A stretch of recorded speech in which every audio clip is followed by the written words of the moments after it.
Hi, I'm Buck, your personal tour guide to the Federal Reserve. I'm here to introduce you to one of the most complex but effective institutions in the United States. But don't worry, I'll explain it all in plain English.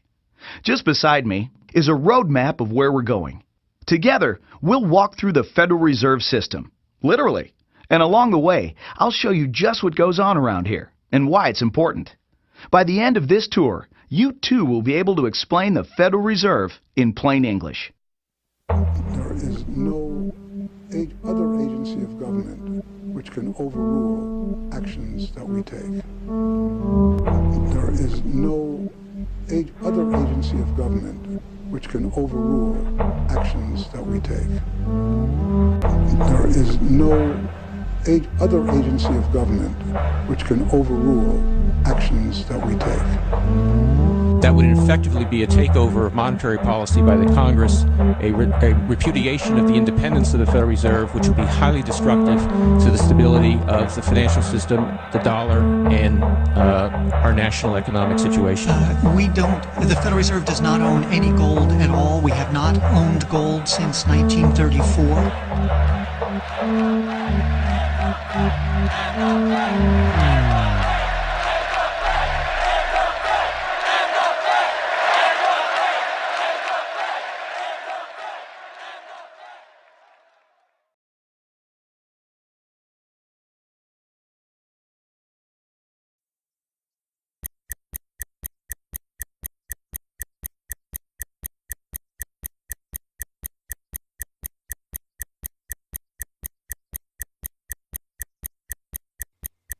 All our lives, we've been told that economics is boring. It's dull. It's not worth the time it takes to understand it. And all our lives, we've been lied to.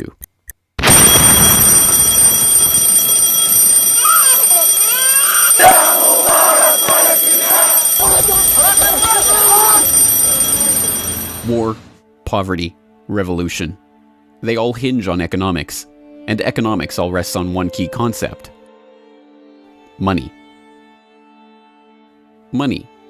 It is the economic water in which we live our lives. We even call it currency. It flows around us, carries us in its wake, drowns those who are not careful. We use it every day, in nearly every transaction we conduct. We spend our lives working for it, worrying about it, saving it, spending it, pinching it. It defines our social status. It compromises our morals. People are willing to fight, die, and kill for it.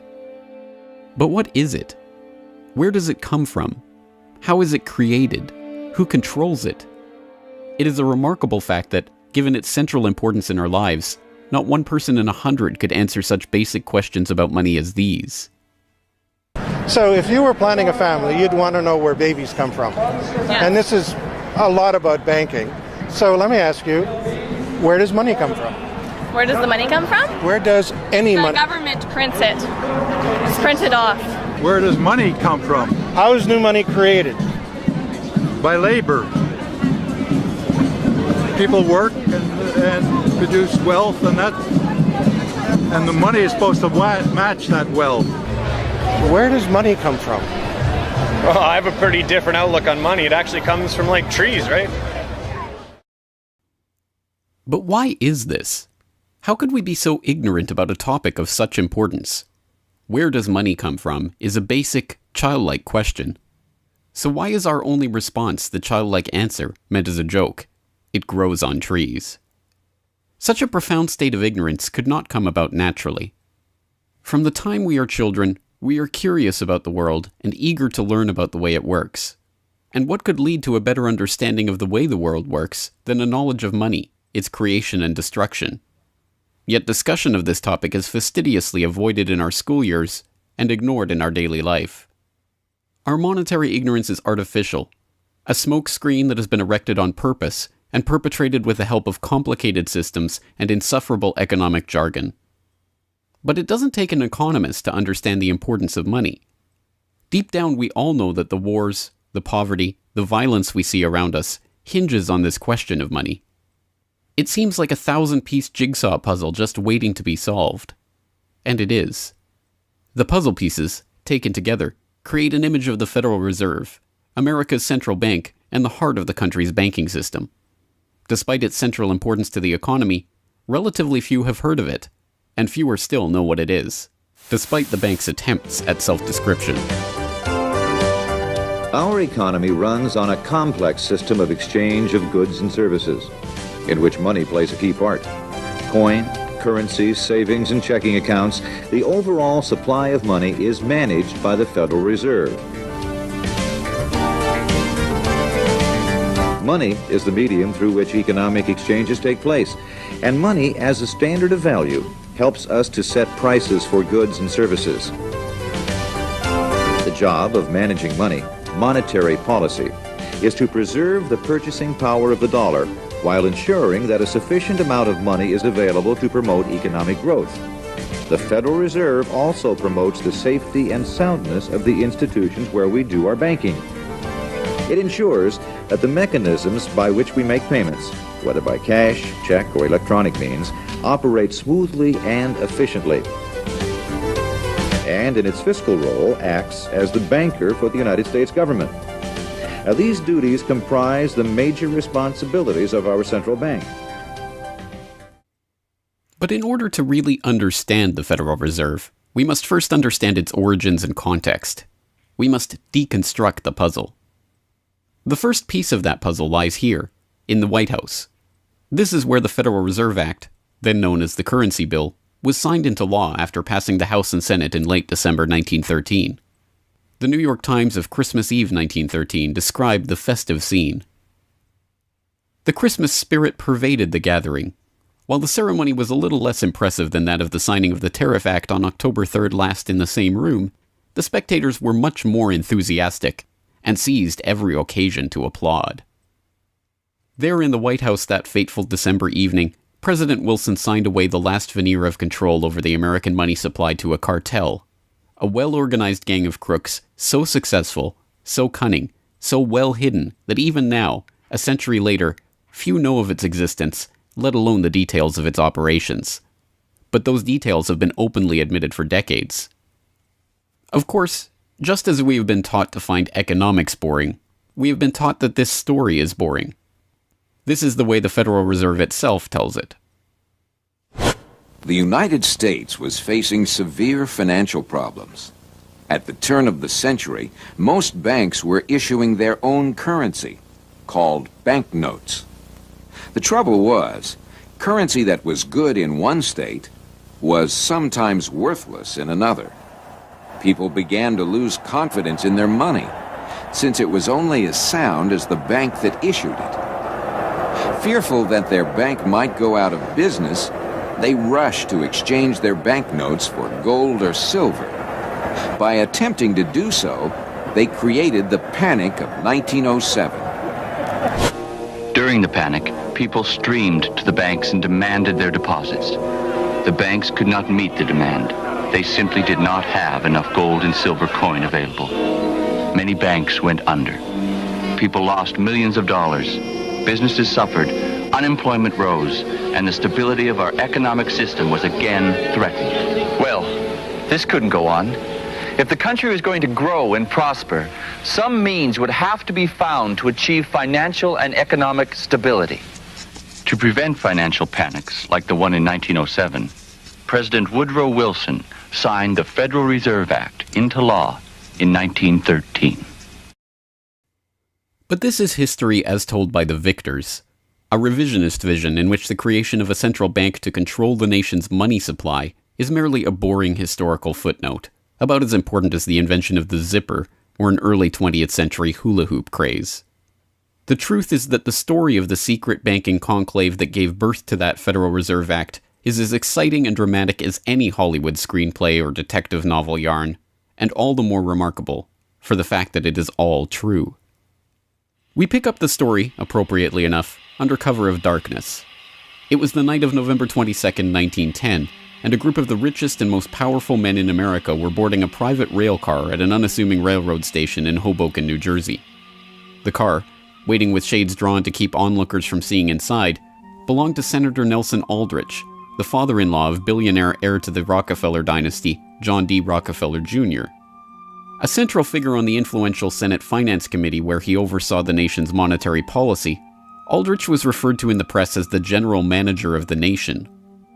Joining him that evening was his private secretary Shelton, and a who's who of the nation's banking and financial elite. A. Pyatt Andrew, the Assistant Treasury Secretary, Frank Vanderlip, President of the National City Bank of New York, Henry P. Davison, a senior partner of J.P. Morgan Company, Benjamin Strong Jr., an associate of J.P. Morgan and president of Bankers Trust Co., and Paul Warburg, heir of the Warburg banking family and son-in-law of Solomon Loeb of the famed New York investment firm Kuhn, Loeb and Company. The men had been told to arrive one by one after sunset to attract as little attention as possible. Indeed, secrecy was so important to their mission that the group did not use anything but their first names throughout the journey so as to keep their true identities secret even from their own servants and waitstaff. The movements of any one of them would have been reason enough to attract the attention of New York's voracious press, especially in an era where banking and monetary reform was seen as a key issue for the future of the nation. A meeting of all of them, now that would surely have been the story of the century. And it was. Their destination? The secluded Jekyll Island off the coast of Georgia, home to the prestigious Jekyll Island Club whose members included the Morgans, Rockefellers, Warburgs, and Rothschilds. Their purpose? Davison told intrepid local reporters who had caught wind of the meeting that they were going duck hunting. But in reality, they were going to draft a reform of the nation's banking industry in complete secrecy. G. Edward Griffin, the author of the best-selling The Creature from Jekyll Island and a longtime Federal Reserve researcher, explains. What happened is that the banks decided that since there was going to be legislation anyway to control their industry, that they wouldn't just sit back and wait and see what happened and cross their fingers that it would be okay. They decided that to do what so many cartels do today, they decided to take the lead, and they would be the ones calling for regulations and reform. They like the word reform, and the American people are suckers for the word reform. You just put that into any corrupt piece of legislation, call it reform, and people say, oh, I'm all for reform, and so they vote for it or accept it. So that's what they were doing. They decided we will reform our own industry. In other words, we will create a cartel, and we will give the cartel the power of government. We'll take our cartel agreement so that we can self-regulate to our advantage, and we'll call it the Federal Reserve Act. And then we'll take this cartel agreement to Washington and convince those idiots there to pass it into law. And that basically was the strategy. It was a brilliant strategy. Of course, we see it happening all the time, and certainly in our own day today, we see the same thing happening in other cartelized industry. Right now, we're watching it unfold in the field of healthcare, but at that time, it was banking, all right? And so the banking cartel wrote their own rules and regulations, called it the Federal Reserve Act, got it passed into law, and it was very much to their liking because they wrote it. And in essence, what they had created is a set of rules which made it possible for themselves to regulate their industry, but they went even beyond that. In fact, it's clear to me when I was reading their letters and their conversations at the time and the debates that they never dreamed that Congress would go along and also give them the right to issue the nation's money supply. I mean, not only were they now going to regulate their own industry, which is what they started out as wanting to do, but they got this incredible gift that they didn't dream would be given to them, although they were negotiating for it. And that was Congress gave them the authority to issue the nation's money. And Congress gave away the sovereign right to issue the nation's money to the private banks. And so all of this was in the Federal Reserve Act, and the American people were joyous because they were told and they were convinced that this was finally a means of controlling this big creature from Jekyll Island. Amazingly enough, they were successful, not just in conspiring to write the legislation that would eventually become the Federal Reserve Act, but in keeping that conspiracy a secret from the public for decades.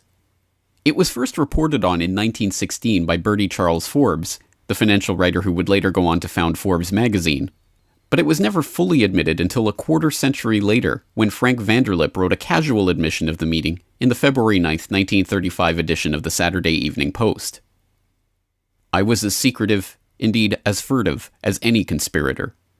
I do not feel it is any exaggeration to speak of our secret expedition to Jekyll Island as the occasion of the actual conception of what eventually became the Federal Reserve System.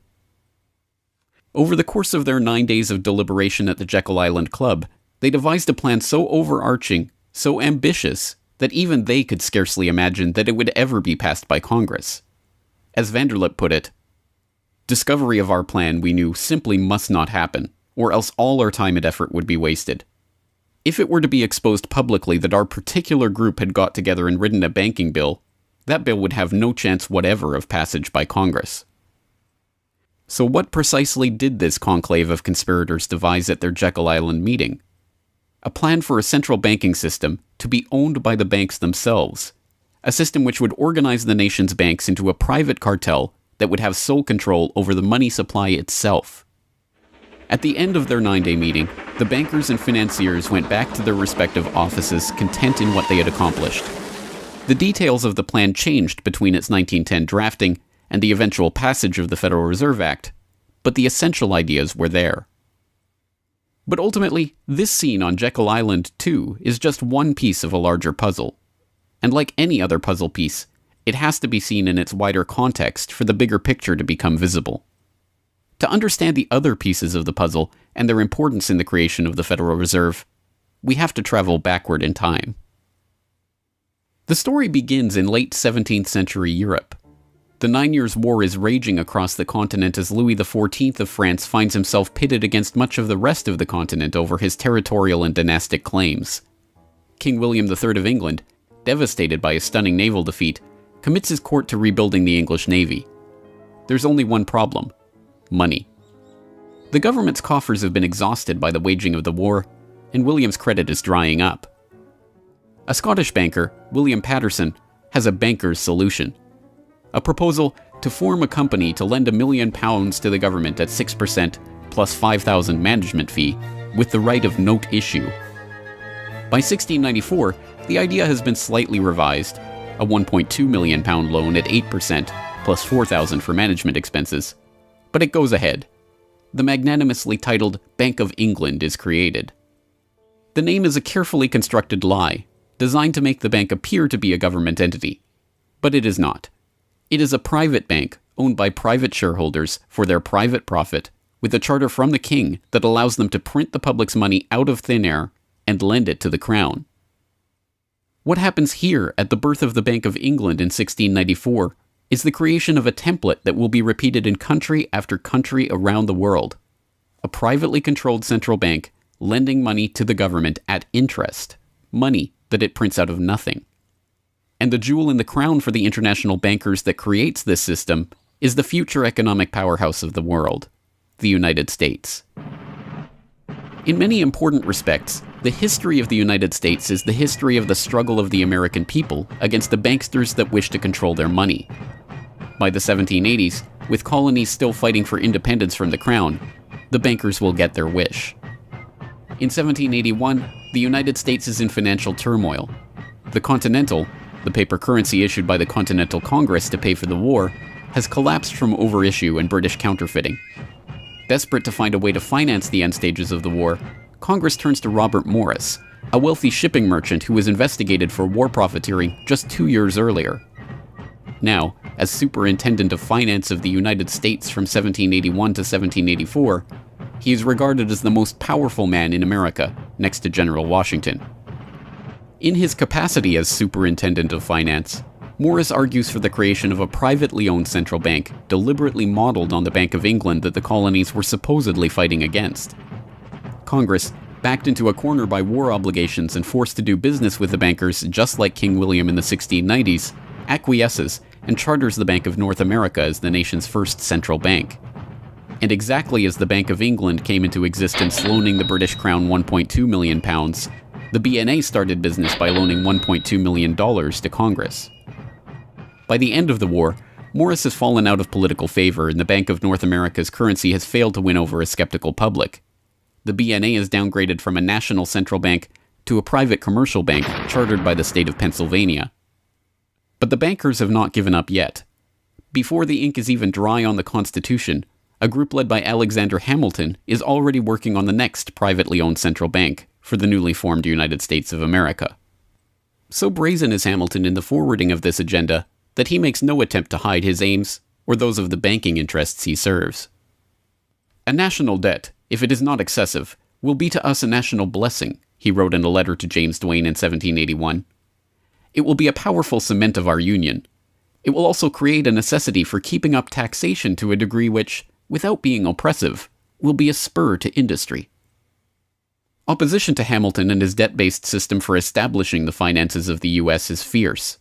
Led by Jefferson and Madison, the bankers and their system of debt enslavement is called out for the force of destruction that it is, with Thomas Jefferson writing, "The spirit of war and indictment, since the modern theory of the perpetuation of debt, has drenched the earth with blood and crushed its inhabitants under burdens ever accumulating." Still, Hamilton proves victorious. The first Bank of the United States is chartered in 1791 and follows the pattern of the Bank of England and the Bank of North America almost exactly. A privately owned central bank with the authority to loan money that it creates out of nothing to the government. In fact, it is the very same people behind the new bank as were behind the old Bank of North America.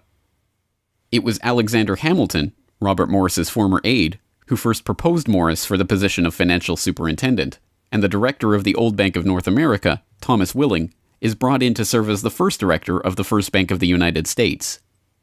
Meet the new banking bosses, same as the old banking bosses. In the first 5 years of the bank's existence, the U.S. government borrows $8.2 million from the bank, and prices rise 72%. By 1795, when Hamilton leaves office, the incoming Treasury Secretary announces that the government needs even more money and sells off the government's meager 20% share in the bank, making it a fully private corporation. Once again, the U.S. economy is plundered while the private banking cartel laughs all the way to the bank that they created. By the time the bank's charter comes due for renewal in 1811, the tide has changed for the money interests behind the bank.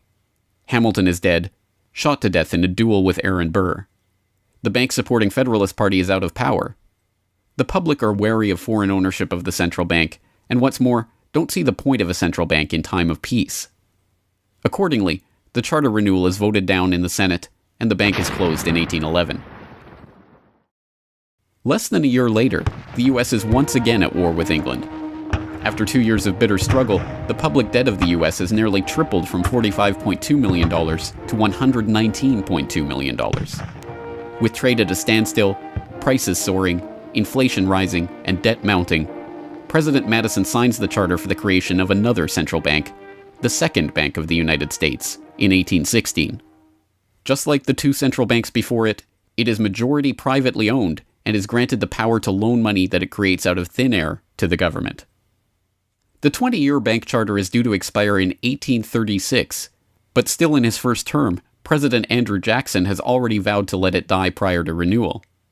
Believing that Jackson won't risk his chance for re-election in 1832 on the issue, the bankers forward a bill to renew the bank's charter in July of that year, 4 years ahead of schedule. Remarkably, Jackson vetoes the renewal charter and stakes his re-election on the people's support of his move. In his veto message, Jackson writes in no uncertain terms about his opposition to the bank. Whatever interest or influence, whether public or private, has given birth to this act, it cannot be found either in the wishes or necessities of the executive department, by which present action is deemed premature, and the powers confirmed upon its agent not only unnecessary, but dangerous to the government and country. It is to be regretted that the rich and powerful too often bend the acts of government to their selfish purposes. If we cannot at once, in justice to interests vested under improvident legislation, make our government what it ought to be, we can at least take a stand against all new grants of monopolies and exclusive privileges, against any prostitution of our government to the advancement of the few at the expense of the many, and in favor of compromise and gradual reform in our code of laws and system of political economy. The people side with Jackson, and he's re-elected on the back of his slogan, "Jackson and no bank." The president makes good on his pledge. In 1833, he announces that the government will stop using the bank and will pay off its debt. The bankers retaliate in 1834 by staging a financial crisis and attempting to pin the blame on Jackson, but it's no use. On January 8, 1835, President Jackson succeeds in paying off the debt, and for the first and only time in its history, the United States is free from the debt chain of the bankers. In 1836, the Second Bank of the United States charter expires, and the bank loses its status as America's central bank.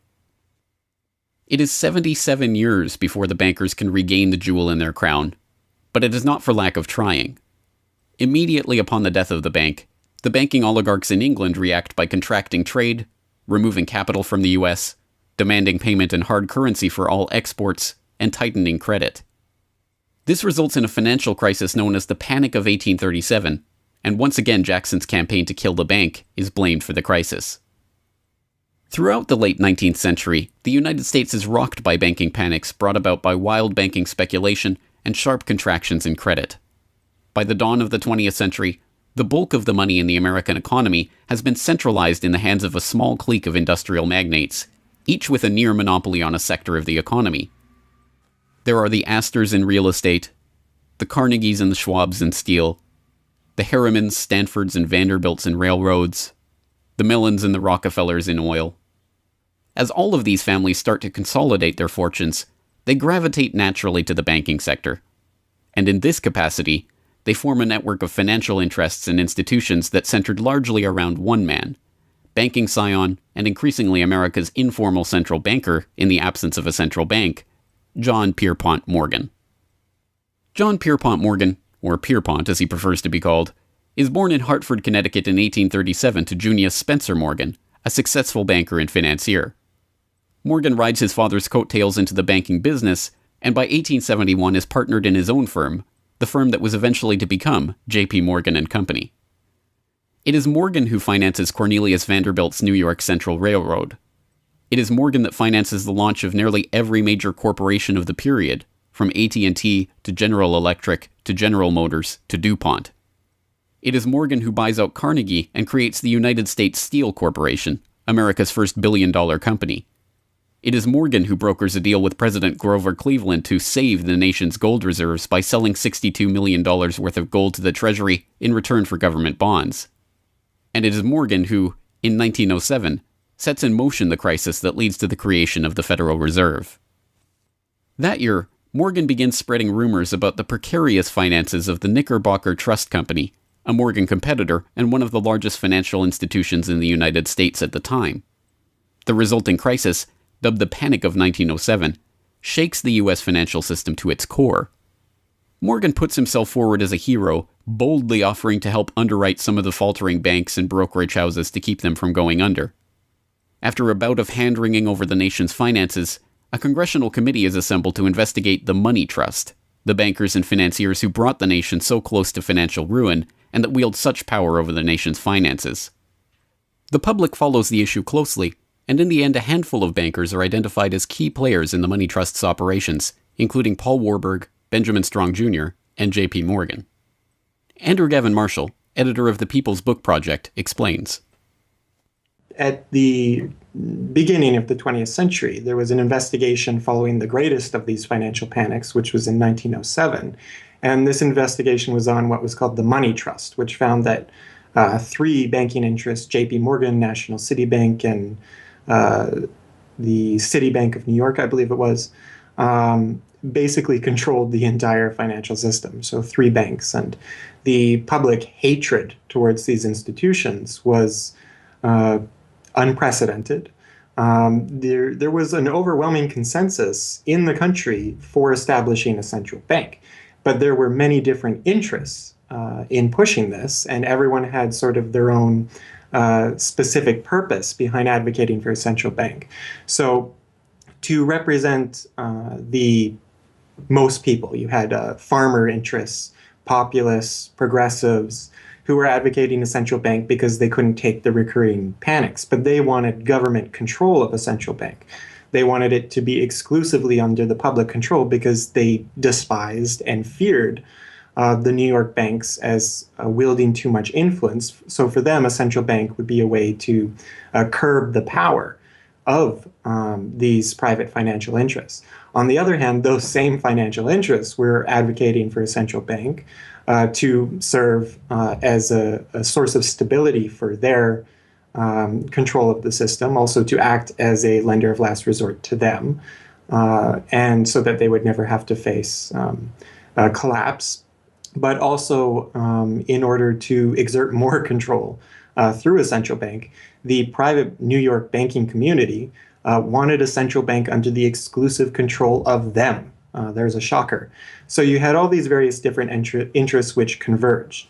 Of course, the most influential happened to be the New York financial houses, which were more aligned with European financial houses than they were with any other element in American society.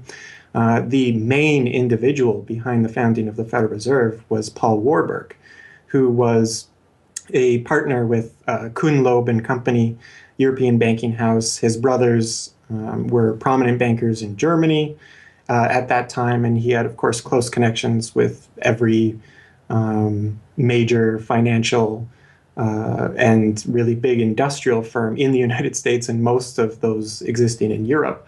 And he was discussing all these ideas with his fellow compatriots in advocating for a central bank. In 1910, Warburg got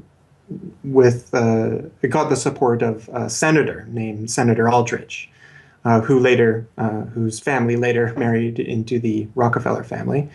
Again, I'm sure just a coincidence, but Aldrich invited Warburg and a number of other bankers to a private, secret meeting on Jekyll Island, just off the coast of Georgia, where they met in 1910 to discuss the construction of a central bank in the United States, but one which, of course, would be owned and serve the interests of the private bankers. Aldrich then, in 1911, presented this as the Aldrich Plan or the Aldrich Bill in the U.S. Congress, and it was actually voted out. The public, suspicious of Senator Aldrich's banking connections, ultimately reject the Jekyll Island Cabal's Aldrich Plan. The Cabal does not give up, however. They simply revise and rename their plan, giving it a new public face, that of Senator Robert Owen and Representative Carter Glass. In the end, the money trust that was behind the Panic of 1907 uses the public's own outrage against them to complete their consolidation of control over the banking system. The newly retitled Federal Reserve Act is signed into law on December 23, 1913, and the Fed begins operations the next year.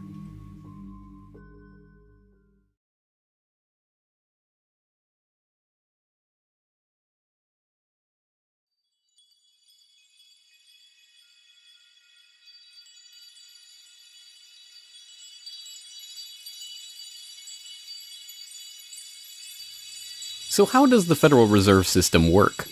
What does it do? Who owns and controls it? These are the basic questions that would get to the heart of the fundamental question, what is money? And that is why the answer to these questions have been shrouded in impenetrable economic jargon. Even the Federal Reserve's own educational propaganda, which has an unusual tendency towards cutesy animation and talking down to its audience, has a difficult time summarizing the Fed's mission and responsibilities. According to the Fed, to achieve these goals, the Fed, then and now, combines centralized national authority through the Board of Governors, remember that on the map, with a healthy dose of regional independence through the reserve banks. A third entity, the Federal Open Market Committee, brings together the expertise of the first two in setting the nation's monetary policy. Precisely what imaginary gaggle of schoolchildren is this economic gibberish aimed at? The simple truth, hidden behind the sleight of hand of economic jargon and magisterial titles, is that a banking cartel has monopolized the most important item in our entire economy: money itself. We are taught to think of money as the pieces of paper printed in government printing presses or coins minted by government mints. While this is partially true, in this day and age, the actual notes and coins circulating in the economy represent only a tiny fraction of the money in existence. Over 90% of the money supply is in fact created by private banks as loans that are payable back to the banks at interest.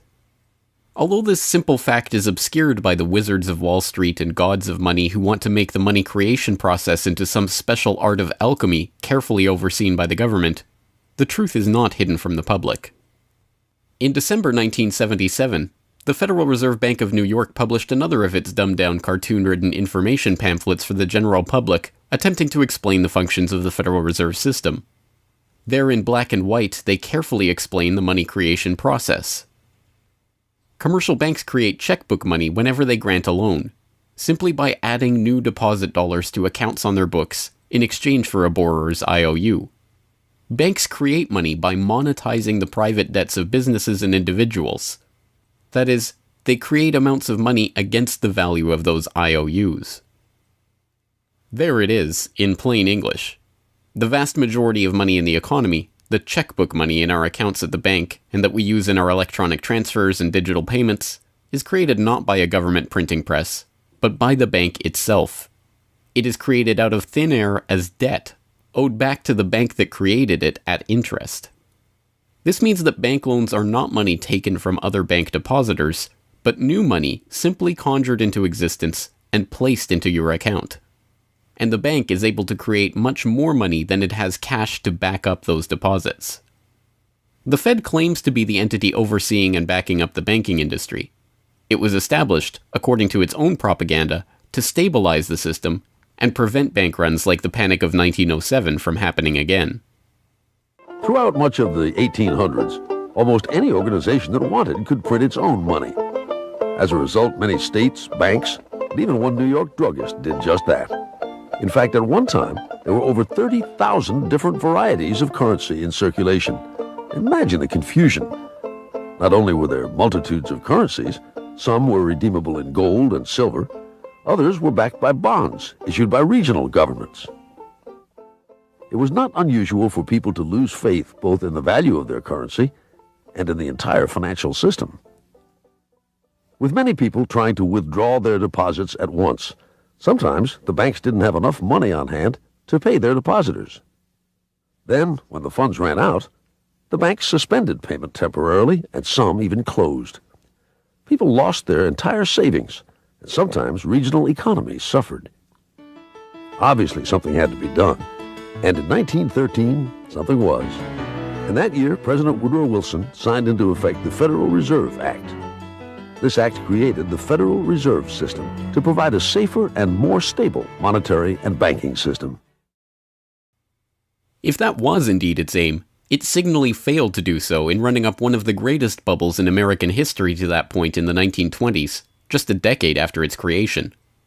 The popping of that bubble, of course, led directly into the Great Depression and one of the greatest periods of mass poverty in American history. Economists have long argued that the Fed itself was the cause of the Depression by its complete mismanagement of the money supply. As former Federal Reserve Chairman Ben Bernanke admitted in a speech commemorating Fed critic Milton Friedman's 90th birthday, regarding the Great Depression, "You're right, we did it. We're very sorry. But thanks to you, we won't do it again." Price stability is another cited tenet of the Federal Reserve's mandate. But here, too, the Fed has completely failed to live up to its own standards. Aside from the banking system, the Federal Reserve has another responsibility that's probably even more important. It's in charge of something called monetary policy. Basically, it means trying to keep prices stable to avoid inflation. Say you buy a CD today for $14. But what if next year the price of the CD jumped to $20 or $50? Not because of a change in supply or demand, but because all prices were going up. That's inflation.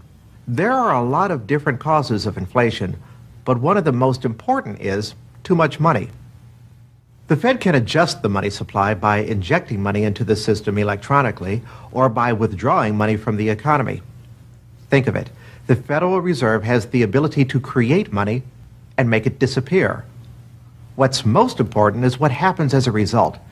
Anytime the supply of money is altered, the effects are felt throughout the economy. The Fed's methods have changed over time to take advantage of the latest computers and electronics, but its mission remains the same: to aim for stable prices, full employment, and a growing economy. 100 years ago, in 1913, the Fed was created, and we've marked it with a vertical line there. Consumer prices now are about 30 times higher than they were when the Fed was created in 1913. Paper money, too, is the responsibility of the Federal Reserve. Hence, the dollars in circulation are not Treasury notes, not bills of credit, but Federal Reserve notes, debt-based notes backed up, ultimately, by the government's own promise to pay. It's sovereign bonds backed up by the taxpayers themselves.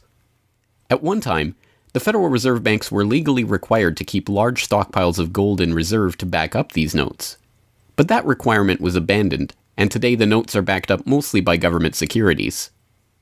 The Fed no longer keeps any actual gold on its books, but gold certificates issued by the Treasury and valued not at the spot price of $1,300 per troy ounce, but an arbitrarily fixed statutory price of $42 2/9 per ounce.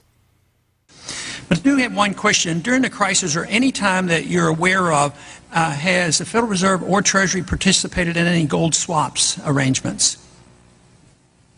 We don't. The Federal Reserve does not own any gold at all. We have not owned gold since 1934. So we have not engaged in any gold swaps. But it appears on your balance sheet that you hold gold. What appears on our balance sheet is gold certificates. When we turned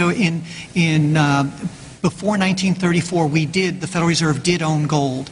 We turned that over by law to the Treasury and received in return for that gold certificate. If the Treasury entered into, because under the Exchange Stabilization Fund, I would assume they probably have the legal authority to do it. They wouldn't be able to do it then because you have the securities for essentially all the gold? No, we have no interest in the gold that is owned by the Treasury. We have simply an accounting document that is called gold certificates that represents the value at a statutory rate and still that we gave to the Treasury in 1930. And still measured at $42 an ounce, which makes no sense whatsoever. Clearly, there is a discrepancy between what we are led to believe is motivating the Fed and what it actually does. To understand what the Fed is actually intended to do, it's first important to understand that the Federal Reserve is not a bank per se, but a system. This system codifies, institutionalizes, oversees, and undergirds a form of banking called fractional reserve banking, in which banks are allowed to lend out more money than they actually have in their vaults. The whole process starts, the process of decay and corruption starts with something called fractional reserve banking. That's the technical name for it. And what that really means is that as the banking institution developed over several centuries, starting, of course, in Europe, it developed the practice of legalizing a certain dishonest accounting procedure. In other words, in the very, very beginning, if you want to go all the way back, people would bring their gold or silver to the banks for safekeeping. And they say, give us a paper receipt. And we don't want to guard our silver and our gold because, people could come in the middle of the night and they could kill us or tie us up and threaten us, and they'll get our gold and silver, so we can't really guard it. We'll take it to the bank and have them guard it, and we just want a paper receipt so that we can take the receipt back and get our gold anytime we want. And so in the beginning, money was receipt money. They could then, instead of changing or exchanging the gold coins, they could exchange the receipts, and people would accept the receipts just as well as the gold, knowing they could get the gold. And so these paper receipts being circulated were, in essence, the very first examples of paper money. Well, the banks learned early on that game that here they were sitting on this pile of gold and all these paper receipts out there. People weren't bringing the receipts in anymore. Very few of them, maybe 5%, maybe 7% of the people would bring in their paper receipts and ask for the gold. So they said, why don't we just sort of give more receipts out than we have gold?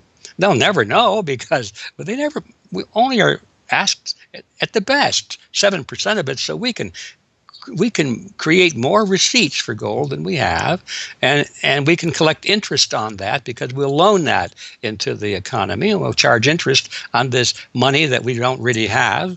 And it's a pretty good gimmick, don't you think? And they, well, yeah, of course. And so that's how fractional reserve banking started. And now it's institutionalized, and they teach it in school. No one ever questions the integrity of it or the ethics of it. They say, well, that's the way banking works. And isn't it wonderful that we now have this flexible currency and we have prosperity and all of this sort of thing? So it all starts with this concept of fractional reserve banking. And the trouble is with that is it works most of the time, but every once in a while, there are a few ripples that come along that are a little bit bigger than the other ripples, and maybe one of them is a wave, and more than 7% will come in and ask for their gold. Maybe 20% will come in, or 30%. And well, now the banks are embarrassed because the fraud is exposed. They say, well, we don't have your gold. What do you mean you don't have my gold? I gave it to you and put it on deposit, and you said you'd safeguard it. Well, we don't have it. We loaned it out.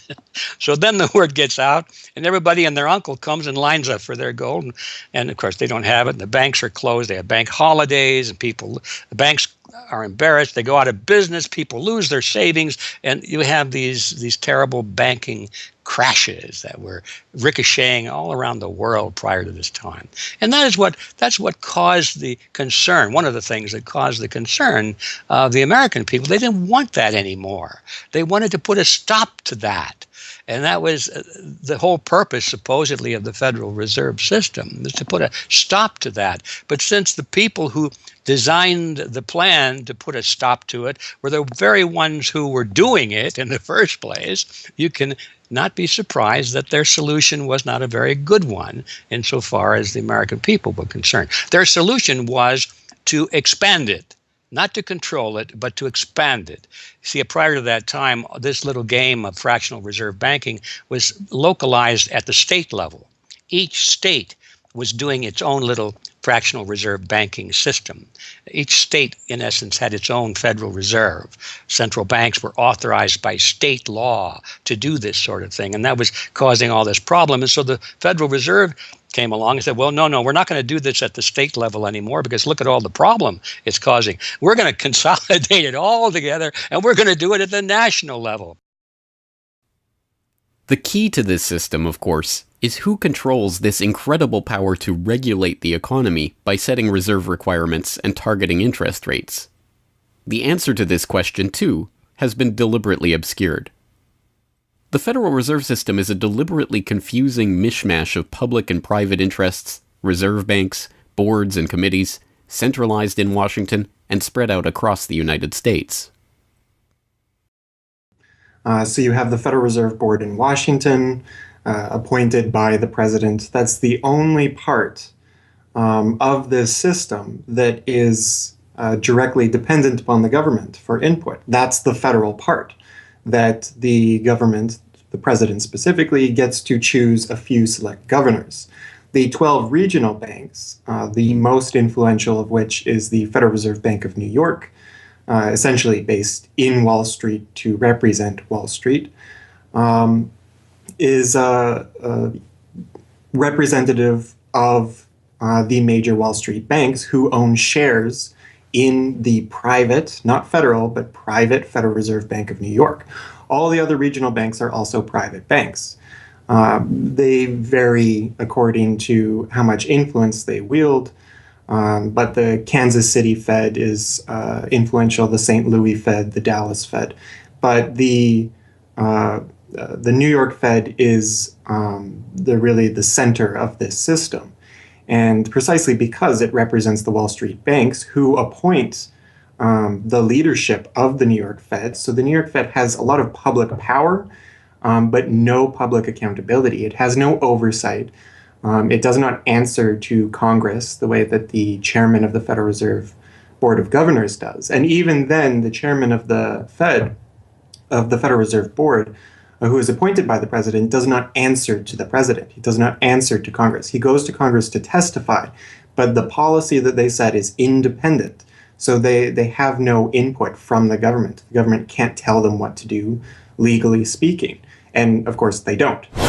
Do you think it would cause problems for the Fed or for the economy if that legislation was to pass? My concern about the legislation is that if the GAO is auditing not only the operational aspects of our programs and the details of the programs, but is making judgments about our policy decisions that would effectively be a takeover of monetary policy by the Congress, a repudiation of the independence of the Federal Reserve, which would be highly destructive to the stability of the financial system, the dollar, and our national economic situation. The Federal Open Market Committee is responsible for setting interest rates. Now, this committee, which is enormously powerful, has as its membership the governor and vice chair of the Federal Reserve Board. But the Federal Open Market Committee, most of the membership is the presidents of the regional Federal Reserve banks representing private interests. So they have significant input into setting the interest rates. Interest rates are not set by a public body, they're set by private financial and corporate interests. And that's whose interests they serve, of course. The reason that the Federal Reserve goes to such great lengths to make its organizational structure as confusing as possible is to cover up the massive conflicts of interest that are at the heart of the system. The fact is that the Federal Reserve System is comprised of a board of governors, 12 regional banks, and an open market committee. The privately owned member banks of each Federal Reserve Bank vote on the majority of the Reserve Bank's directors, and the directors vote on members to serve on the Federal Open Market Committee, which determines monetary policy. What's more, Wall Street is given a prime seat at the table, with tradition holding that the president of the powerful New York Federal Reserve Bank be given the vice chairmanship of the FOMC and be made a permanent committee member. In effect, the private banks are the key determinants in the composition of the FOMC, which regulates the entire economy. According to the Fed, its monetary policy decisions do not have to be approved by the president or anyone else in the executive or legislative branches of government. It does not receive funding appropriated by the Congress, and the terms of the members of the Board of Governors span multiple presidential and congressional terms. Or, in the words of Alan Greenspan, what is the proper relationship, what should be the proper relationship between a chairman of the Fed and a president of the United States? Well, first of all, the Federal Reserve is an independent agency, and that means basically that there is no other agency of government which can overrule actions that we take. The Fed goes on in its self-mythologization to state that it is not a private, profit-making institution. This characterization is dishonest at best, and an outright lie at worst. The regional banks are themselves private corporations, as noted in a 1928 Supreme Court ruling. Instrumentalities like the national banks or the Federal Reserve Banks, in which there are private interests, are not departments of the government. They are private corporations in which the government has an interest. This point is even admitted by the Federal Reserve's own senior counsel. Our regulations do specify overall terms for the lending, but the day-to-day operation of the banking activities are conducted by the Federal Reserve banks. They are banks, and indeed they do lend, and they do interact with they're their own depositors. agency then, essentially, They are not in that agencies. regard. Yes, they're not agencies, Your Honor. They're persons under FOIA. Each Federal Reserve Bank, the stock is owned by the member banks in the district, 100% privately held. They have private boards of directors. Majority of those boards are appointed by the independent banks, private banks in the district. They're not agencies. These private corporations issue shares that are held by the member banks that make up the system, making the banks the ultimate owners of the Federal Reserve Banks. Although the Fed's profits are returned to the Treasury each year, the member banks' shares of the Fed do earn them a 6% dividend. According to the Fed, the fixed nature of these returns means that they are not being held for profit. Despite the dishonest nature of this description, however, it is important to understand that the bankers who own the Federal Reserve indeed do not make their money from the Fed directly. Instead, the benefits are much less obvious and much more insidious. The simplest way that this can be understood is that, as a century of history and a specific example of the last financial crisis shows, the Fed was used as a vehicle to bail out the very bankers who own the Fed banks in the most obvious example of fascistic collusion imaginable. A handful of financial institutions have enriched themselves as a result of institutional speculation on a large scale as well as manipulation of the market. And secondly, what they have done is that they have then gone to their governments and said, well, we are now in a very difficult situation and you need to give us money so that we can retain the stability of the financial system. And who actually lends the money or brokers the public debt? The same financial institutions which are the recipients of the bailout. Okay, and so what you have is a circular process. It's a diabolical process. You're lending money. You're not lending money. You're handing money to the large financial institutions, and then this is leading up to a mounting public debt in the trillions. Okay.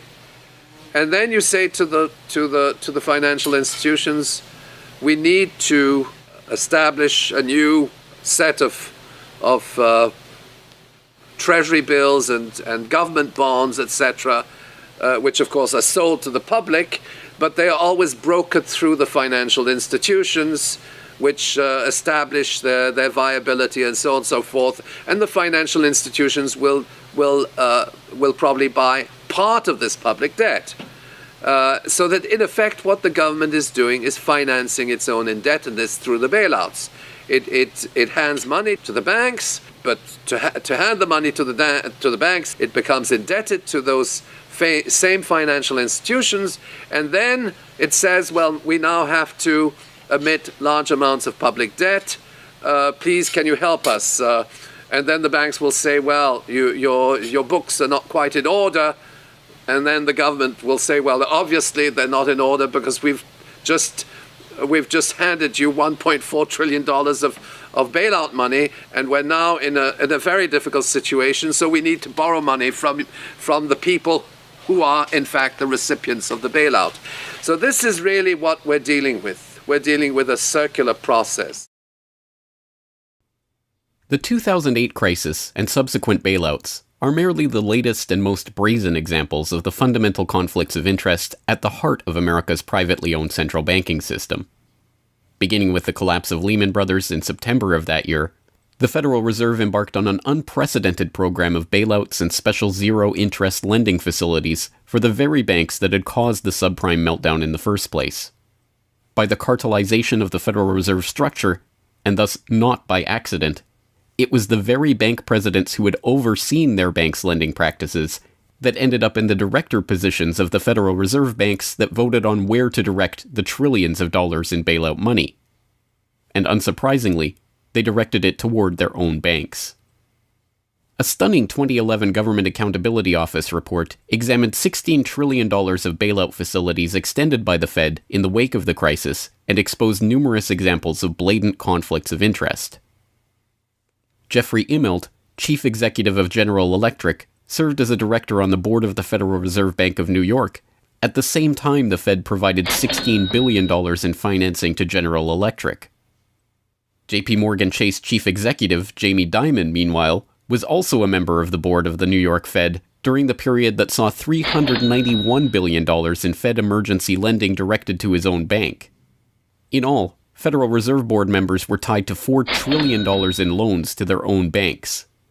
These funds were not simply used to keep these banks afloat, but actually to return these Fed-connected banks to a period of record profits in the same period that the average worker saw their real wages actually decrease and the economy on Main Street slow to a standstill.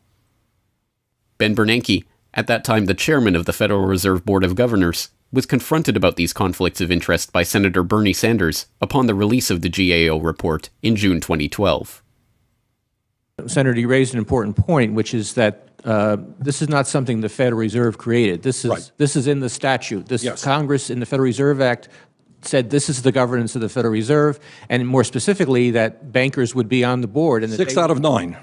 Sorry? 6 out of 9 in the regional banks are come from the banking industry. That's correct. And that is in the law. And right. I'll answer your question, though. The answer to your question is that Congress set this up. We have tried, I think we've made it into something useful and valuable. We do get information from it. But if Congress wants to change it, of course, we will work with you to find alternatives. Bernanke is completely right. These conflicts are, in fact, a part of the institution itself, a structural feature of the Federal Reserve that was baked into the Federal Reserve Act itself over 100 years ago by the bankers who conspired to cartelize the nation's money supply.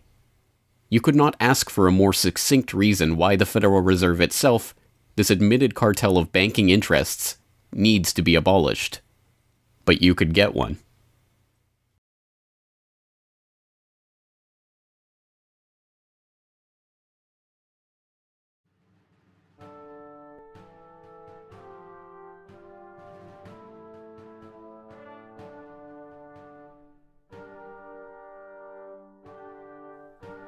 We now know that for centuries, the people of the United States have been at war with the international banking oligarchs. That war was lost, seemingly for good, in 1913, with the creation of the Federal Reserve. With the passage of the Federal Reserve Act, President Woodrow Wilson consigned the American population to a century in which the money supply itself has depended on the whims of the banking cabal. A century of booms and busts, bubbles and depressions, has led to a wholesale redistribution of wealth toward those at the very top of the system. At the bottom, the masses toil in relative poverty, single-income households becoming double-income households out of necessity, their quality of life being slowly eroded as the Federal Reserve notes that pass for dollars are themselves devalued. Worse yet, the fraud itself perpetuates Alexander Hamilton's persistent myth that a national debt is necessary at all. The US is now locked into a system whereby the government issues bonds to generate the funds for their operations, bonds that are backed up by the taxation of the public's own labor. The perpetrators of this fraud, meanwhile, remain in the shadows, largely ignored by a general public that could instantly recognize the latest Hollywood heartthrob or pop idol, but have no clue what the head of Goldman Sachs or the New York Fed does, let alone who they are. This cabal bear allegiance to no nationality, no philosophy or creed, no code of ethics. They are not even motivated by greed, but power. The power that the control of the money supply inevitably brings with it. After a person has all the money in the world that you could possibly use to buy anything you want, what's left to capture your imagination? And the answer, of course, is power. Power over people. Now, money is power over people, but there's another power over people as well, and that is the political power, the social power. And I think this has now become the dominant driving force of these people. They've already got the money. They've got it locked down. Now they're striving for this new world order, as their name for it. They want all of the world into one political unit, which they dominate, not only with money, but with military and psychological means and education and media and propaganda. They want total control over every human on the planet. And by golly, they're moving pretty rapidly in that direction. It did not take long for this lust for power to rear its head. In 1921, just 7 years after the Fed began operations, the same J.P. Morgan-connected banking elite that founded the Federal Reserve incorporated an organization called the Council on Foreign Relations with the goal of taking over the foreign policy apparatus of the United States, including the State Department. In this quest, it was remarkably successful. Although there are only about 4,000 members in the organization today, its membership has included 21 Secretaries of Defense, 18 Treasury Secretaries, 18 Secretaries of State, 16 CIA directors, and many other high-ranking government officials, military officers, business elite, and, of course, bankers. The first director of the CFR was John W. Davis, J.P. Morgan's personal lawyer and a millionaire in his own right. Together with its sister organizations in Britain and elsewhere around the world, these groups would work together toward what they called a New World Order of total financial and political control directed by the bankers themselves. As Carroll Quigley, noted Georgetown historian and mentor of Bill Clinton, wrote in his 1966 work, Tragedy and Hope, A History of the World in Our Time, the powers of financial capitalism had a far-reaching aim, nothing less than to create a world system of financial control in private hands, able to dominate the political system of each country and the economy of the world as a whole. This system was to be controlled in a feudalist fashion by the central banks of the world acting in concert, by secret agreements arrived at in frequent private meetings and conferences. The apex of the system was to be the Bank for International Settlements in Basel, Switzerland, a private bank owned and controlled by the world's central banks, which were themselves private corporations. This is why the bankers and their partners in government and business conspired to bring about the 2008 crisis. Not for the pursuit of money, but power.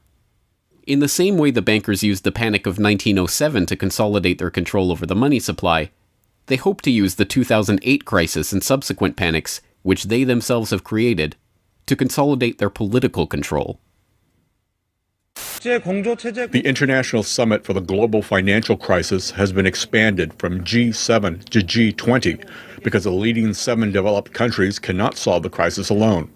This expanded meeting raises the question whether a new global financial system will be created. So is this some sort of new world order, which Gordon Brown kind of alluded to? British Prime Minister Gordon Brown has described the quote-unquote guiding principles to be addressed at the summit. They are transparency, sound banking, responsibility, integrity, and get this, global governance, unquote. I think a new world order is emerging, and with it the foundations of a new and progressive era of international cooperation. The inevitable conclusion, one that flows necessarily from the true understanding of this situation, is that the Federal Reserve System needs to be consigned to the dustbin of history. After a century of enslavement, it is time for the American public to finally throw off the bankers' debt chains. If there was ever a point in human history to start questioning alternatives, this would be it. And to think that where we are and simply say, oh, well, this is the best of our options. How many of the best options lead to self-destruction? Doesn't sound like a best option. I think that with a world of 7 billion people, we can probably come up with something better than a system in which a few thousand people benefit so much at the expense of everything else on this world, and at the expense of the potential for the future of mankind. They're leveraging our future. And so long as we accept this way of thinking, so long as we accept these institutions as having dominance, that's the direction we'll be going. So I think reform is a good way to try and stall and to push back directly against the expanding and evolving power structures. But a radical change is what's really needed, and that has to be built from the bottom up. But I think that these two processes can and should go together in parallel.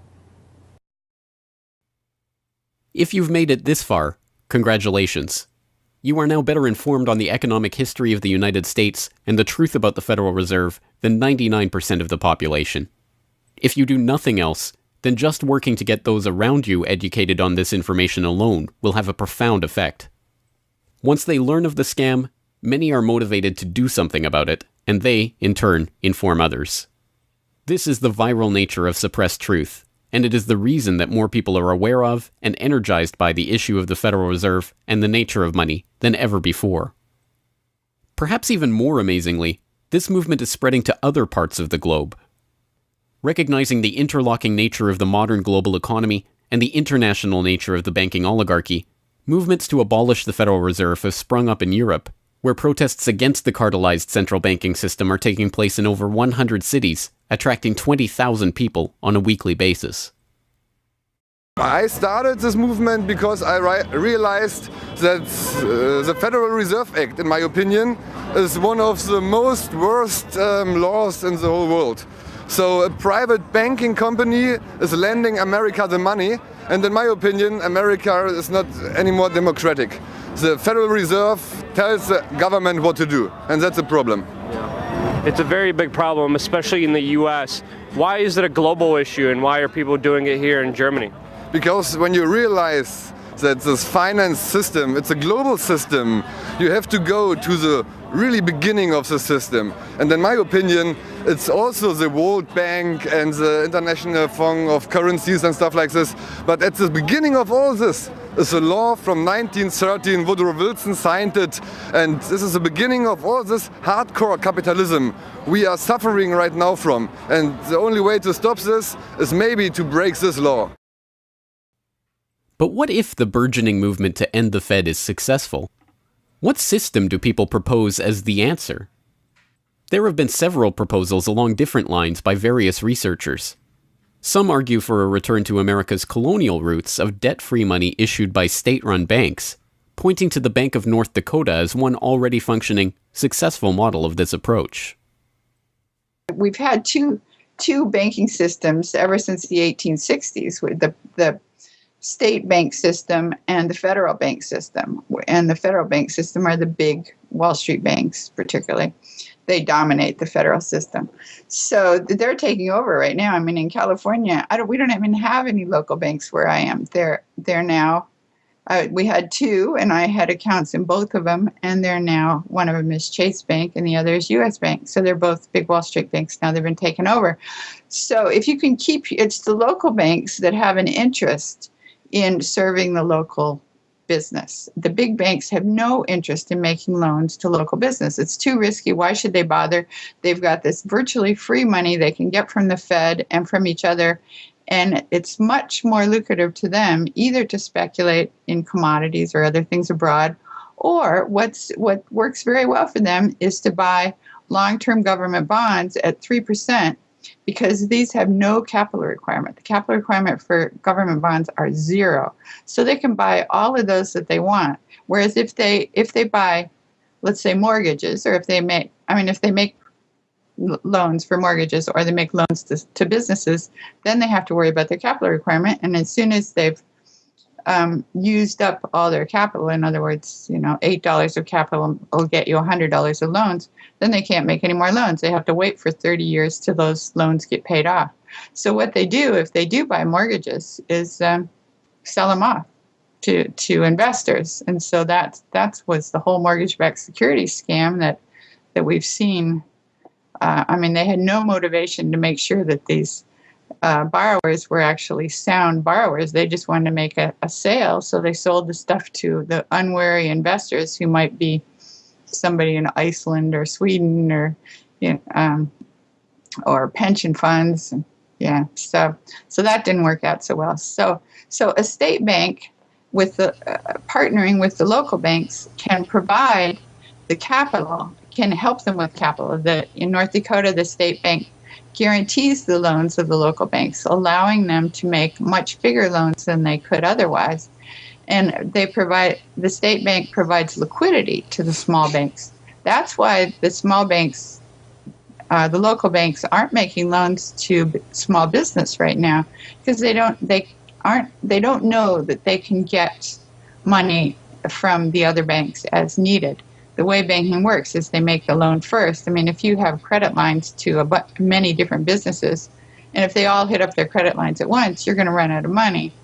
So you don't dare do that unless you know that you can get short-term loans from the other banks. And what's happening right now, even though there's $1.6 trillion in excess reserves sitting on the books of the big banks, they're not available to the little banks. And the reason is because the Fed is paying 0.25% interest on those reserves. So the banks have no incentive to lend them to the little banks. Why let go of them when you can make just as much keeping them, and then you still have your reserves, and you can use them as collateral to buy bonds or something that'll make you more money. So the whole system is messed up. And in North Dakota, the Bank of North Dakota provides the liquidity for these local banks. Others advocate a decentralized system of alternative and competing currencies that greatly reduce or even eliminate altogether the need for a central bank. Well, 22 years ago in Ithaca, New York, I noticed that a lot of people, friends particularly, had skills and time that were not being employed or respected by the prevailing economy.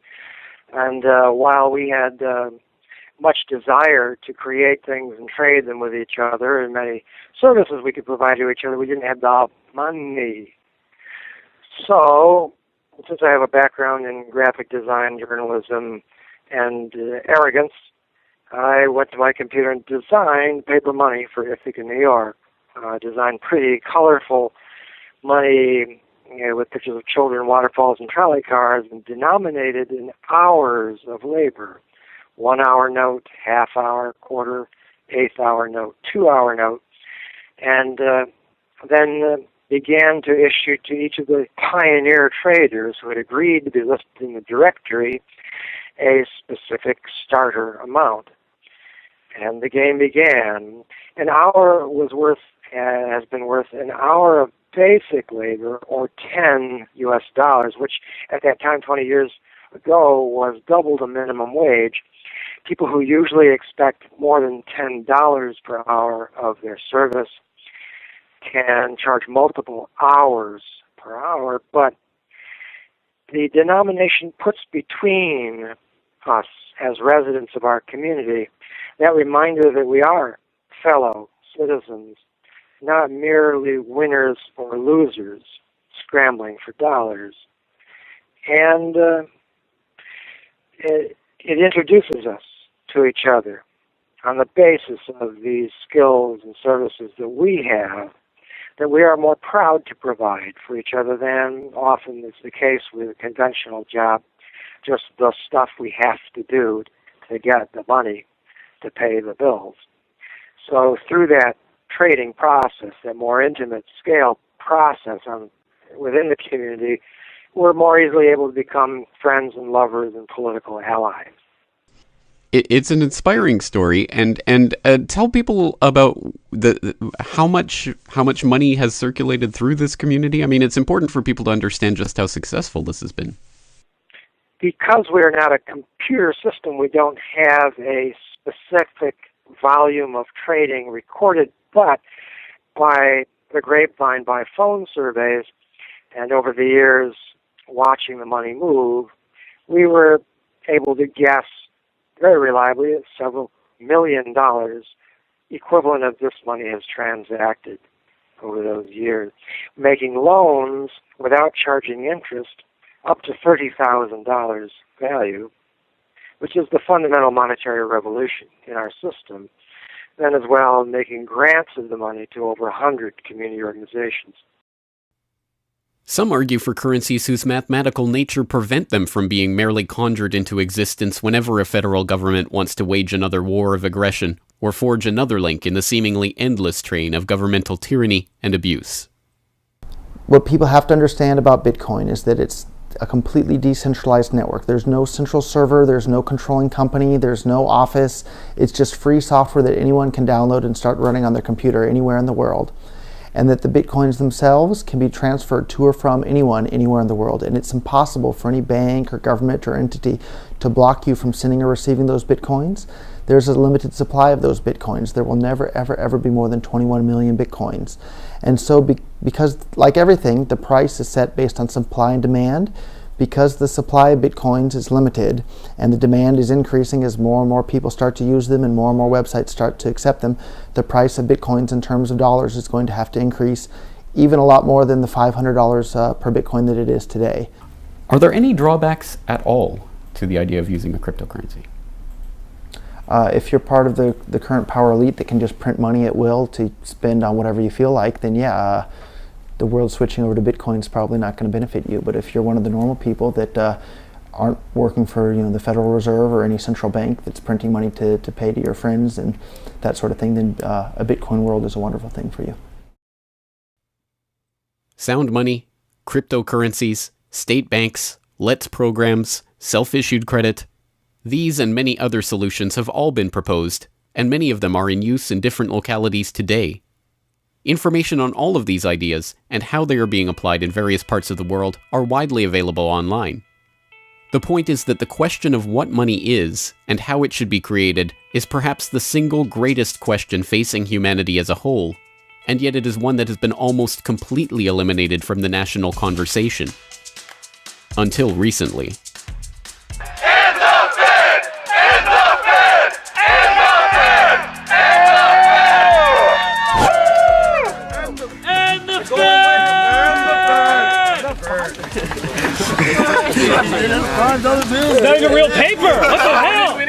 And the Fed! And the Fed!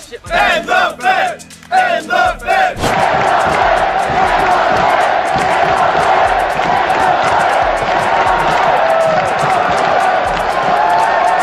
I haven't even gotten to that part yet.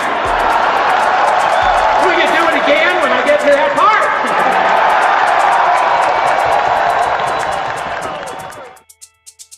And so the rest of the story is now in our hands. Once we understand the scam that has taken place, the gradual consolidation of wealth and power in the hands of an elite few banking oligarchs, and the growing impoverishment of the masses, all in the name of banking funny money created out of nothing and loaned to the public at interest, we can choose to get active or to do nothing at all. For those who choose to get active, there are some steps that you can take to help change the course of the system.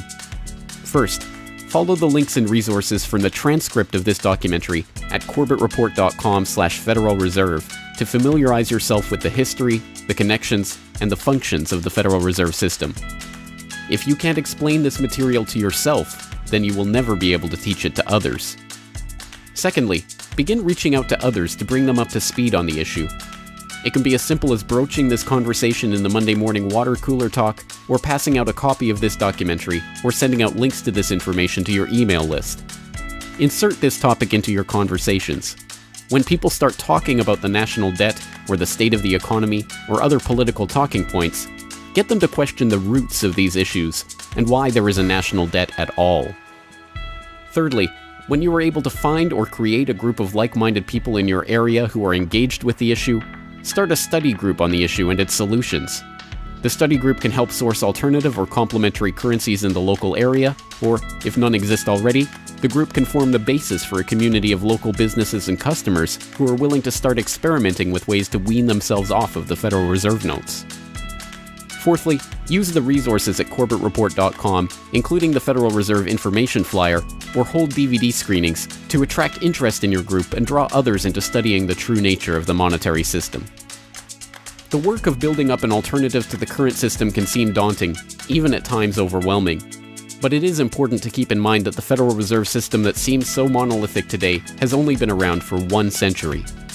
Central banks have been defeated in America before, and they can be defeated again. The question of how we decide to change this system is not rhetorical. It will either be answered by an informed, engaged, active population working together to create viable alternatives and to dismantle the current system, or it will be answered by the same banking oligarchy that has been controlling the money supply, and indeed the lifeblood of the country, for generations. Now, 1 century after the creation of the Federal Reserve System, we have a choice to make. Whether the next century, like the one before it, will be a century of enslavement, or, transformed by the actions and choices that we make in the light of this knowledge, a century of empowerment.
Hello, this is James Corbett of CorbettReport.com, the writer, producer, director, narrator, and just about everything else you can imagine with regards to the documentary that you just finished watching, Century of Enslavement, The History of the Federal Reserve.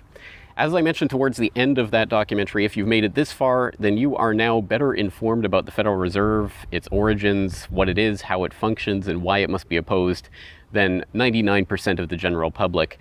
And if you've made it this far, then you are obviously one of the very few who is very eager and motivated to join the rising tide of free humanity that is seeking to throw off the debt chains of the banksters in the United States and around the world. And if you are so motivated, then I have some treats for you. I have some resources that I'd like to direct you to. As I mentioned again towards the end of that documentary, there are some resources up at corbettreport.com that I hope will help you in your quest to better inform yourself and better inform others about the Federal Reserve System. Because once again, if you can't explain this to yourself, then how could you ever hope to explain it to anyone else? So I think the first quest that we must all engage in is to improve our own understanding of the Federal Reserve System and how it functions, and then to spread that information to others. And on that note, once again, if you go to corbettreport.com, you'll be able to find, first and foremost, this documentary itself is, of course, 100% freely available online, which you would know because you're watching this right now. So, of course, there will be links to the YouTube version of this documentary or the downloadable MP4 version on my website. There's also audio MP3 files available for download. All of those, again, freely open to the public, and I do encourage you to send them out to others if you do find it to be a valuable resource yourself. And once you're there at corbettreport.com, you'll find not only the documentary itself, but also a transcript of the documentary, complete with hyperlinks to all of the source documents, videos, articles, all of the information that was used to compile this documentary. So I hope that will be a valuable resource, again, for people who are looking to put this information together in a way that makes sense in their own head, and so that they can see where all of this information is coming from, much of it sourcing from the Federal Reserve itself. So I hope that the hyperlinked transcript will be valuable to people out there who are seeking to broaden their understanding of these topics. And you will also find there a news information pamphlet that I have put together with the help of Mike Krentz of MikeKrentz.com, a graphic designer who's helped me out a lot behind the scenes on the website. As you can tell from the graphics on this documentary, I'm not a graphic designer myself by trade or by training. So I certainly do appreciate Mike's help in putting this information pamphlet together.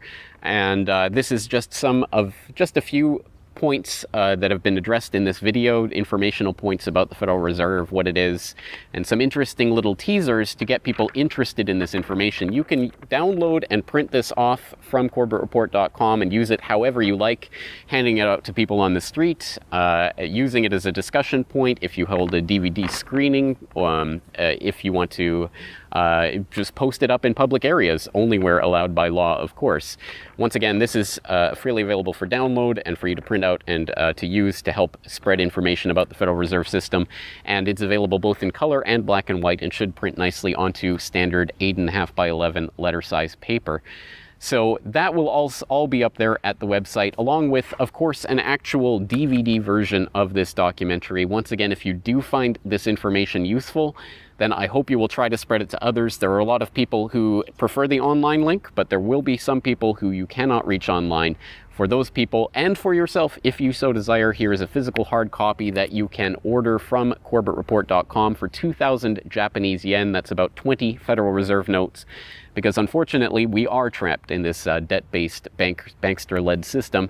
So we do all require these pieces of paper in order to put a roof over our head and food on the table, myself included. So your support is obviously greatly appreciated. And for that 2,000 Japanese yen, about 20 Federal Reserve notes, you'll receive this documentary.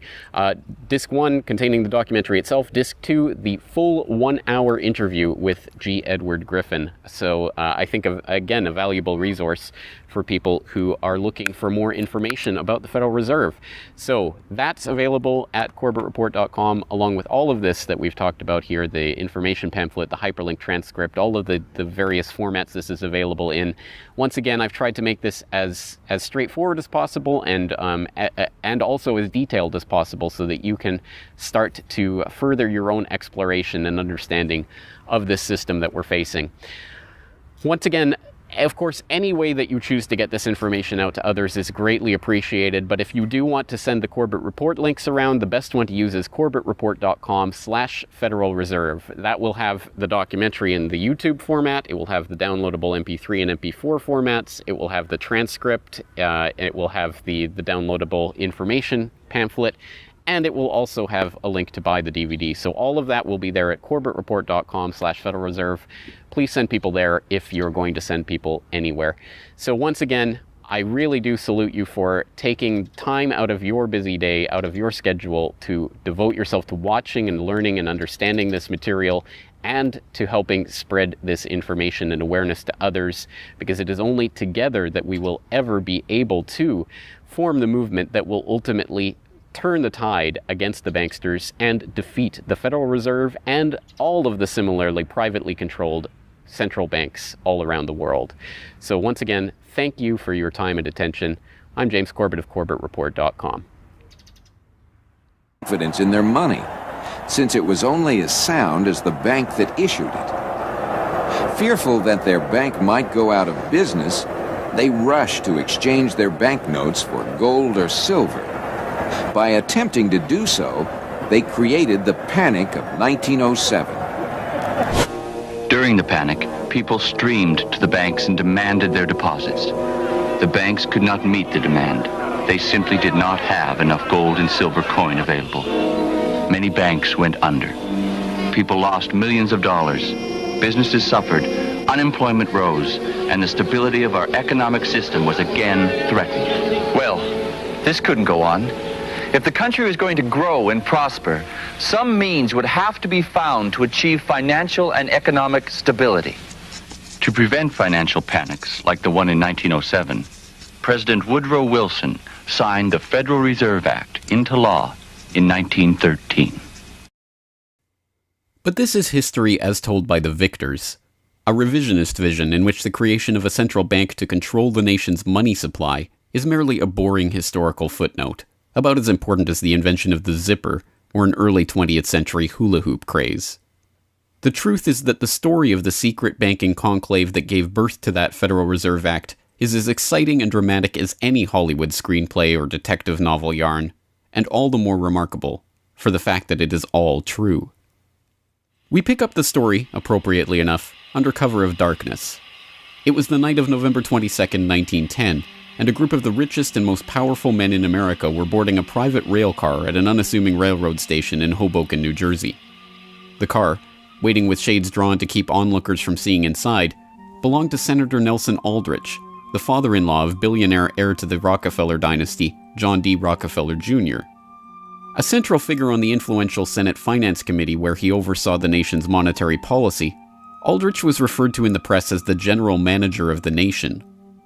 Joining him that evening was his private secretary Shelton, and a who's who of the nation's banking and financial elite. A. Pyatt Andrew, the Assistant Treasury Secretary, Frank Vanderlip, President of the National City Bank of New York, Henry P. Davison, a senior partner of J.P. Morgan Company, Benjamin Strong Jr., an associate of J.P. Morgan and President of Bankers Trust Co., and Paul Warburg, heir of the Warburg banking family and son-in-law of Solomon Loeb of the famed New York investment firm Kuhn, Loeb and Company.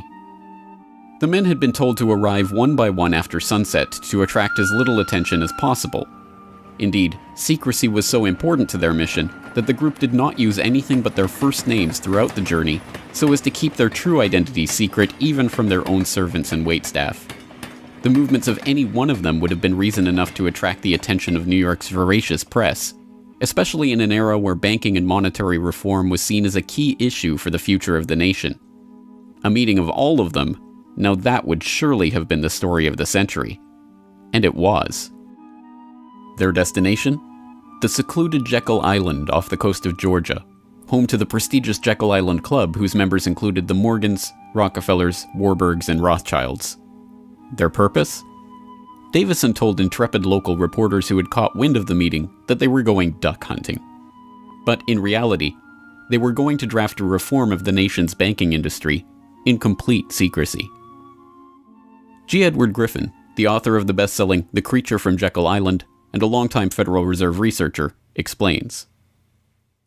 What happened is that the banks decided that since there was going to be legislation anyway to control their industry, that they wouldn't just sit back and wait and see what happened and cross their fingers that it would be okay.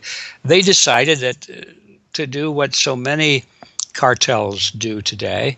They decided to take the lead, and they would be the ones calling for regulations and reform. They like the word reform, and American people are suckers for the word reform. You just put that into any corrupt piece of legislation, call it reform, and people say, oh, I'm all for reform, and so they vote for it or accept it. So that's what they were doing. They decided, we will reform our own industry. In other words, we will create a cartel, and we will give the cartel the power of government. We'll take our cartel agreement so that we can self-regulate to our advantage, and we'll call it the Federal Reserve Act. And then we'll take this cartel agreement to Washington and convince those idiots there to pass it into law. And that basically was the strategy. It was a brilliant strategy. Of course, we see it happening all the time, and certainly in our own day today, we see the same thing happening in other cartelized industry. Right now, we're watching it unfold in the field of healthcare, but at that time, it was banking, all right? And so the banking cartel wrote their own rules and regulations, called it the Federal Reserve Act, got it passed into law. Carries us in its wake, drowns those who are not careful. We use it every day in nearly every transaction we conduct. We spend our lives working for it, worrying about it, saving it, spending it, pinching it. It defines our social status. It compromises our morals. People are willing to fight, die, and kill for it. But what is it? Where does it come from? How is it created? Who controls it? It is a remarkable fact that, given its central importance in our lives, not one person in 100 could answer such basic questions about money as these. So if you were planning a family, you'd want to know where babies come from. Yeah. And this is a lot about banking. So let me ask you, where does money come from? Where does the money come from? Where does any money? The government prints it. It's printed off. Where does money come from? How is new money created? By labor.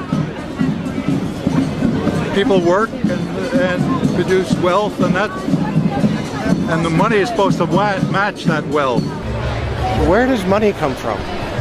Well, I have a pretty different outlook on money. It actually comes from like trees, right? But why is this? How could we be so ignorant about a topic of such importance? Where does money come from is a basic, childlike question. So why is our only response the childlike answer meant as a joke? It grows on trees. Such a profound state of ignorance could not come about naturally. From the time we are children, we are curious about the world and eager to learn about the way it works. And what could lead to a better understanding of the way the world works than a knowledge of money, its creation and destruction? Yet discussion of this topic is fastidiously avoided in our school years and ignored in our daily life. Our monetary ignorance is artificial, a smoke screen that has been erected on purpose and perpetrated with the help of complicated systems and insufferable economic jargon. But it doesn't take an economist to understand the importance of money. Deep down, we all know that the wars, the poverty, the violence we see around us hinges on this question of money. It seems like a 1,000-piece jigsaw puzzle just waiting to be solved. And it is. The puzzle pieces, taken together, create an image of the Federal Reserve, America's central bank, and the heart of the country's banking system. Despite its central importance to the economy, relatively few have heard of it, and fewer still know what it is, despite the bank's attempts at self-description. Our economy runs on a complex system of exchange of goods and services, in which money plays a key part. Coin, currencies, savings, and checking accounts, the overall supply of money is managed by the Federal Reserve. Money is the medium through which economic exchanges take place, and money as a standard of value helps us to set prices for goods and services. The job of managing money, monetary policy, is to preserve the purchasing power of the dollar while ensuring that a sufficient amount of money is available to promote economic growth. The Federal Reserve also promotes the safety and soundness of the institutions where we do our banking. It ensures that the mechanisms by which we make payments, whether by cash, check, or electronic means, operate smoothly and efficiently. And in its fiscal role, acts as the banker for the United States government. These duties comprise the major responsibilities of our central bank. But in order to really understand the Federal Reserve, we must first understand its origins and context. We must deconstruct the puzzle. The first piece of that puzzle lies here, in the White House. This is where the Federal Reserve Act, then known as the Currency Bill, was signed into law after passing the House and Senate in late December 1913. The New York Times of Christmas Eve 1913 described the festive scene. The Christmas spirit pervaded the gathering. While the ceremony was a little less impressive than that of the signing of the Tariff Act on October 3rd last in the same room, the spectators were much more enthusiastic and seized every occasion to applaud. There in the White House that fateful December evening, President Wilson signed away the last veneer of control over the American money supply to a cartel, a well-organized gang of crooks so successful, so cunning, so well hidden that even now, a century later, few know of its existence, let alone the details of its operations. But those details have been openly admitted for decades. Of course, just as we have been taught to find economics boring, we have been taught that this story is boring. This is the way the Federal Reserve itself tells it. The United States was facing severe financial problems. At the turn of the century, most banks were issuing their own currency, called banknotes. The trouble was, currency that was good in one state was sometimes worthless in another. People began to lose confidence.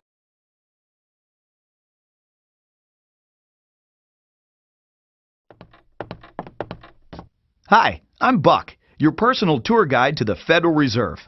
I'm here to introduce you to one of the most complex but effective institutions in the United States. But don't worry, I'll explain it all in plain English. Just beside me is a road map of where we're going.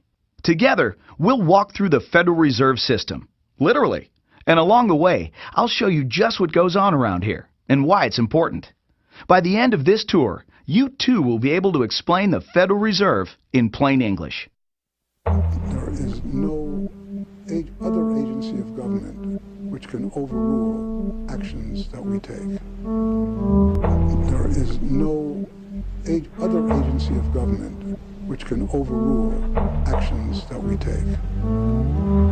There is no other agency of government which can overrule actions that we take. That would effectively be a takeover of monetary policy by the Congress, a repudiation of the independence of the Federal Reserve, which would be highly destructive to the stability of the financial system, the dollar, and our national economic situation. The Federal Reserve does not own any gold at all. We have not owned gold since 1934.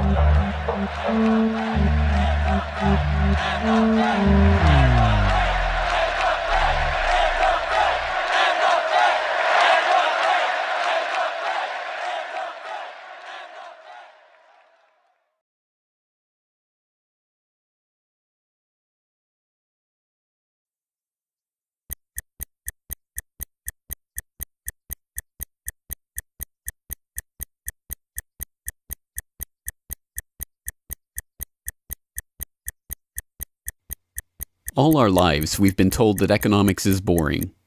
It's dull. It's not worth the time it takes to understand it. And all our lives, we've been lied to.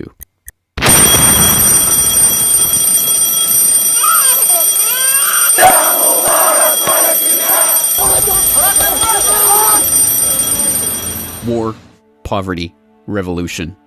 They all hinge on economics, and economics all rests on one key concept. Money. Money.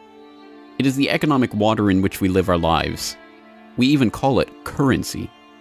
It flows around us,